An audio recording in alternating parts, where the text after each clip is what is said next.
দাদা জাষ্ট এটা video' shoot কৰিছোঁ আপোনালোকৰ দোকানত ম'ম' এক প্লেটত কেইটা পিচ দিয়ে আপোনালোকে আমি 4 পিচকৈ দিওঁ।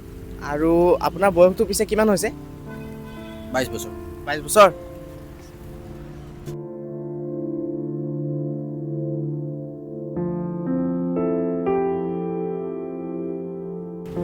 দেখিলে এওঁলোকৰ দোকানত এক প্লেট ম'ম'ত 4 পিচ দিয়ে আৰু খুব বেছি দাম হ'ব 50-60 টকা আৰু মই তেওঁৰ বয়সটোৰ লগত ইনটু কৰি চালোঁ ওলাইছে 88 ৰুপিজ আমি তেওঁক দিম 100 টকা বলক চাওঁ তেওঁৰ ৰিয়েকশ্যনটো কেনেকুৱা হয় দাদা এক প্লেট ম'ম' আপুনি দিবচোন ঠিক আছে। এইটো লোৱা ভাইটি এইটো লওক দাদা থৈ দিয়ক বাকীটো দিব নালাগে আৰে ভাইটি একো নহয় তাত থৈ দিয়কচোন আৰে ভাইটি তুমি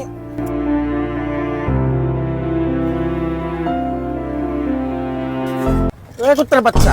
যোনটো ম'ম' প্লেট তোক দিলোঁ 120 টকা 20 টকা দে